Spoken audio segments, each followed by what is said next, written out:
estem fent aquí la bonica rotllana i els passos llargs. Preciós. Les gallines. Amb en Xavier Pérez Esquerdo, amb les gallines i amb en Jordi Ventura, que també ja ens acompanya. Quan veiem aquesta sardana hauríem de posar els bolsos i les carteres Sí, una mica és al veritat. centre de la... Poso aquí, jo poso la cartera, les claus del cotxe...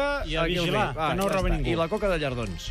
Però si, escolta, quan fas això dels bolsos, Sí. no ens estendrem gaire, però tu tires totes les coses de valor al mig de la rotllana, no s'ha donat mai el cas que apareix un tio amb una pistola i s'ho emporta tot igual?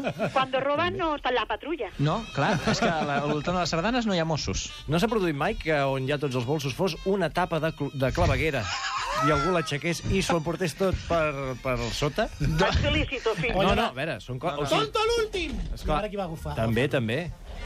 En En fi, fi. aquesta no és la tradició que ens ocupa avui. No. Avui és un lloc particular i misteriós de la nostra terra. Sí, senyor, l'Estany Negre. Mm? Està al Canigó, Molt bé. vale? Ja el Clar. teniu localitzat, Ja el veig, no? sí, home, Perfecte. sí. Tu només Doncs has d'anar tirant cap al Canigó i ja trobaràs l'Estany Negre. No us dono l'adreça exacta perquè no s'acumuli allò de domingueros. Però em sembla que és sense número, no? Sense número, Estany Negre, Canigó sense número. Molt bé, ja el trobareu. Si tires una pedra a l'Estany Negre, Què? automàticament, segons diu Joan Amades, no m'ho estic inventant jo, que ara direu, aquest tio s'ho inventa tot, en surt un fum negre que provoca desgràcies. ¡Ay, qué miedo! Bona tarda, ja podem donar per acabat aquesta secció al programa. El puto JJ Abrams ho ha robat tot del folklore català. Sí, perquè ara això no crec que sigui rebentar res de la sèrie Perdidos, però un dels protagonistes és una mena de fum negre que no saps ben bé què és i que és molt dolent i té molta força. Es enorme. És enorme És i té molt- molta força. I fa... Sí, i fa un soroll d'insectes, no? Una Sí, cosa rara. sí, no s'ho va córrer gaire, un muntador de so, Perquè si jo veig un fum negre, l'últim que penso és en insectes. Jo em penso que Però no va. li entrava bé el canal d'àudio, el de muntador de so. Exacte, crec que està mal passat. Que lo has comprimido mucho, esto que suena... Tira, que esto se emite esta noche ja. Vinga, tira, i així van fer la sèrie, que per cert tindrà epíleg, però bueno, ja en parlarem. El babalao. El babalao. Bé, estem a l'Estany Negre, esteu situats? Sí. Doncs bé, el senyor de Montmellà va vendre la seva filla al diable. No sé si ho sabíeu, això. Molt bé, suposo que en podria treure un bon preu, no? Perquè per vendre-la al diable... Em sembla que no gaire cosa, No? Que li sortís la barba més frondosa, em sembla alguna així, la vida eterna, no sé.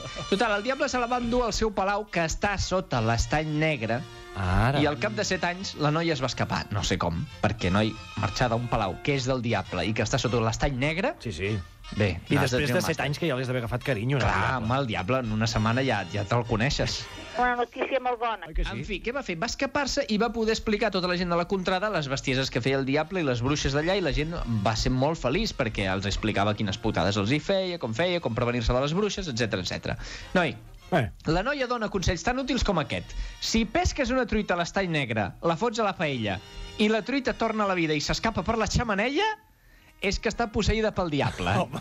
Sí, o en molt mal estat. Sí. Anisakis. Et felicito, filla, perquè no hagués Pues pensat eso mai. me parece bien que lo hicieran. Pues hi havia... No, si tu no ho saps, això, i no t'ho explica aquesta noia, no ho entens. No. Perquè s'escapa una sardina per la d'allò. I te'n vas a la peixateria i els hi muntes un Clar, Cristo, clar, que m'heu escolta, venut aquí. Una que mica, m'esteu fent l'estafa aquella de vendre les lligades amb un cordill i després estireu? Bueno, en fi, que anys després de que passés això, el senyor de Paracols, Sí. que és Aquest com, és un altre, És un altre. Crec que és com Paracuellos en català. Paracols. Un ric de la zona Llavors decideix... de ser família d'en Carrillo, no? En Carrill. Exacte. En fi, no traiem aquest tema, No. que el meu avi s'emprenya. Ai. Un ric de la zona decideix amagar un tresor al mig de l'estany.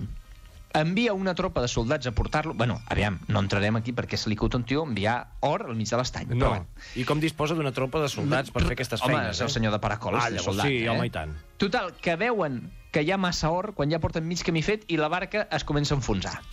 Però els acompanyava la noia aquesta que va escapar-se del diable per donar-los consells. La que donava consells La que donava sobre les sardines, no? I es posa a resar i tal, i aconsegueix que la barca surti a flot. Epa. En un moment del viatge apareix un ocell negre i la noia els hi diu que és un ocell de mal averany, que no han de fer-li ni cas i arribaran. Just acaba la frase i un dels cavallers hi ha agafat una roca i li tira l'ocell a la cara. Quan tenim gana matem un ocell i ja està. I ja està. És que podria tenir gana, aquest pobre. Doncs el que passa que l'ocell cau ferit, s'enfonsa al llac i de cop en surt una fumarada negra que enfonsa el vaixell i tot l'or que hi havia.